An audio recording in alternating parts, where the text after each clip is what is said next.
Alat dan bahan yang digunakan dalam proyek ini antara lain adalah motor DC, encoder tipe JGA25370 dengan kabel warna putih, kabel warna biru, kabel warna hijau, warna kuning, warna hitam, dan juga warna merah, yang dimana fungsinya itu disesuaikan pada datasheet yang ada. Untuk selanjutnya adalah driver motor tipe L298N, microcontroller ESP32 dengan project board. Disiapkan juga kabel jumper male to female dan female to female disesuaikan dengan kebutuhan, serta kabel jumper dari PSU warna merah dan warna hitam sepasang saja, juga obeng. Nah, selanjutnya untuk merangkainya, pada motor kabel warna merah dihubungkan ke output 1 dari drivernya,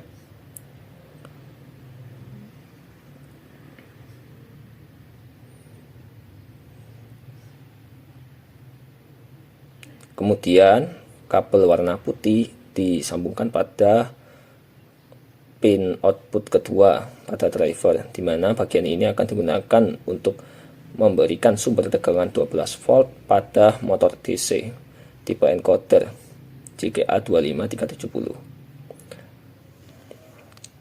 Selanjutnya adalah kabel warna biru yang akan disambungkan pada pin 3,3 ESP32 seperti ini untuk memberikan tegangan pada bagian encoder dari motor supaya motor dapat mengirimkan sinyal pembacaan posisi ataupun putaran. Nah, untuk kabel yang tersisa yaitu hitam, hijau, dan kuning, dalam rangkaian ini kita cukup menggunakan kabel hitam dan salah satu dari kabel hijau atau kuning saja. Untuk bagian ini kita menggunakan bagian kuning saja karena fungsi hijau dan kuning sebenarnya adalah sama untuk membaca putaran motor.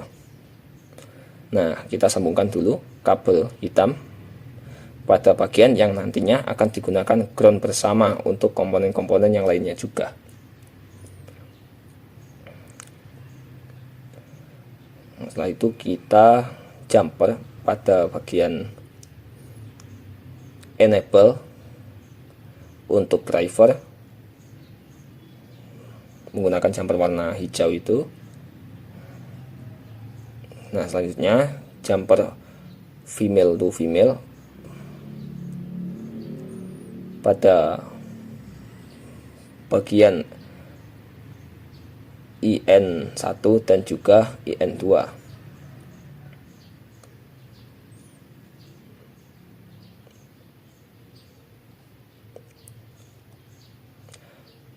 Untuk selanjutnya, enable ini dihubungkan pada pin D15 untuk ESP32. Untuk IN1 itu dihubungkan pada kaki 25 pada ESP32 dan IN2 disambungkan pada pin 26 ESP32.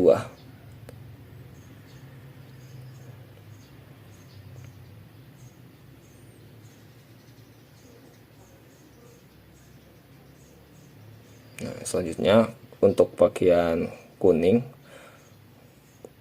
dari motor ini akan disambungkan pada pin 34 ESP32, di mana kabel ini akan digunakan untuk membaca sinyal dari encoder guna menghitung kecepatan putaran motor.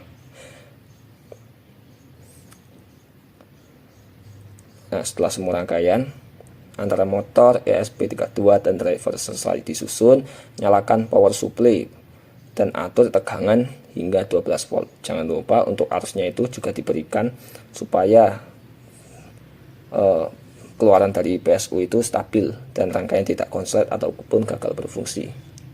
Dengan memastikan pada lampu itu CC dan CV nya adalah warna kuning. kita sambungkan bagian positif 12 volt ke pin positif 12 volt yang ada juga pada driver motor. Sebentar.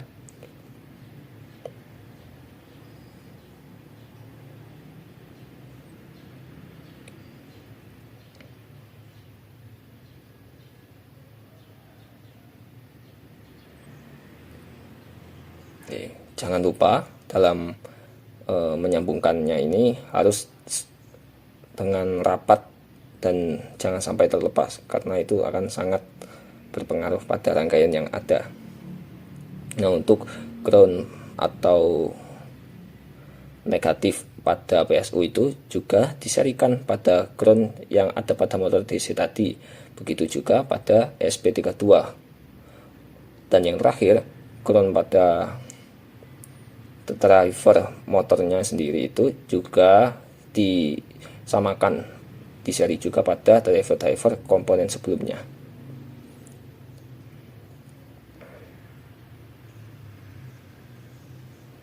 Nah, kemudian berikut adalah program dalam Arduino IDE terkait rangkaian motor ini pada SP32.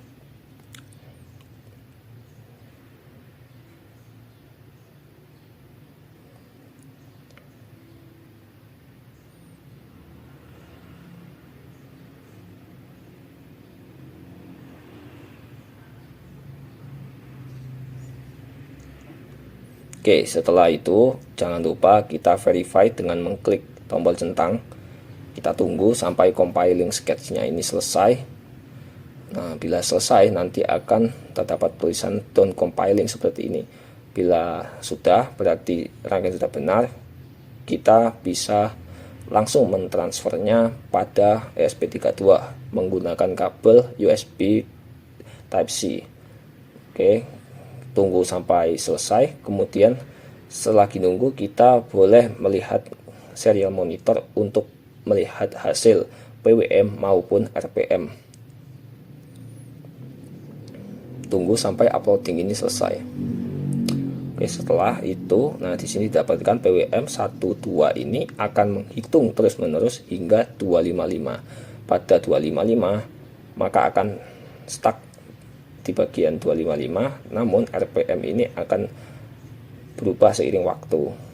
Nah, nantinya setelah PWM ini pada perhitungan 255, kita tunggu 1 menit supaya RPM-nya ini dalam keadaan stabil, di mana keluarannya ini hampir setara satu sama lain, tidak memiliki lonjakan yang terlalu besar seperti itu.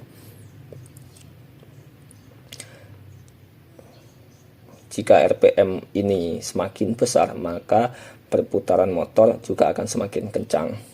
Dilihat pada video yang ada di samping.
Setelah hasil dari serial monitor itu didapatkan, kemudian kita copy untuk dimasukkan dalam Microsoft Excel.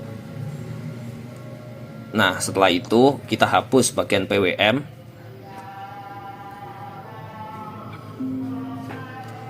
Kemudian bagian RPM dengan menulis RPM-nya juga. Nah, setelah itu kita hapus bagian titik 2.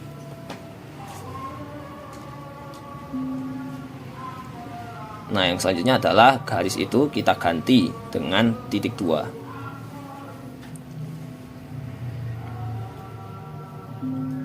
Nah, selanjutnya supaya pada dua data itu dipisah pada tabel yang berbeda, maka kita klik text to column, kemudian next, kita finish. Nah, seperti itu hasilnya akan terpisah.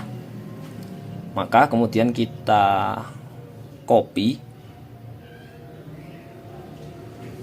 untuk dimasukkan ke MATLAB pada workspace. Nah, kita klik dulu buat file, namanya itu adalah motor. Oke, setelah itu kita paste saja. Nah, setelah itu kita masuk ke apps, ke system identification, kita tunggu sampai selesai. Nah, pada bagian ini kita klik import data. Untuk time domain data, inputnya itu kita kasih motor kurung titik 2, koma 1 kurung. Untuk outputnya juga sama, motor titik 2, kurung titik 2, koma 2 dan kurung. Setelah diimpor akan muncul pada bagian import data itu adalah my data yang ada garis birunya. Oke, setelah itu kita masuk ke time plot, kita tunggu sebentar. Pada bagian ini dilihat ada dua bagian grafik. Yang bagian bawah itu adalah PWM dari data yang kita dapatkan pada serial monitor. Tulisan yang bagian atas adalah bagian RPM yang didapatkan pada serial monitor juga.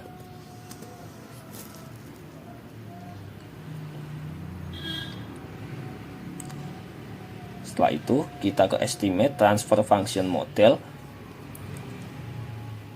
kita tunggu. Nah, untuk number of zero-nya kita ganti dengan 0. Kita estimate, kita tunggu sebentar. Didapatkanlah hasil fit base-nya itu adalah 85,7%. Setelah itu kita close, kita model outputkan. Nah, pada bagian sini terdapat perbandingan dua grafik.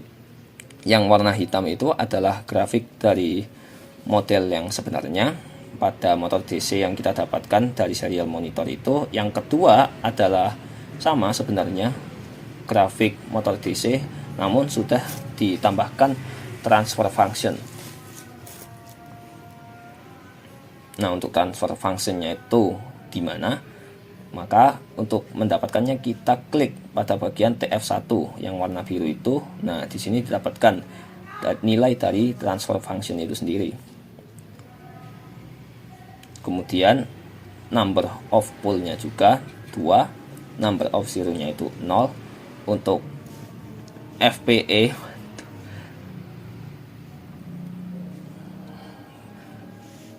(15,7), di mana FPE itu adalah ukuran performa prediksi yang digunakan dalam identifikasi sistem untuk menilai seberapa baik model memprediksi keluaran sistem berdasarkan data input.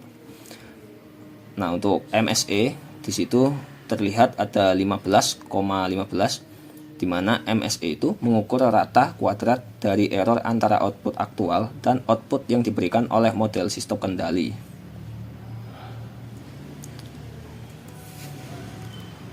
Mungkin cukup sekian saja video langkah praktikum yang dilakukan oleh kelompok 5. Kami dari kelompok 5 mengucapkan terima kasih kepada semua yang telah menonton dan memperhatikan video ini dari awal sampai akhir.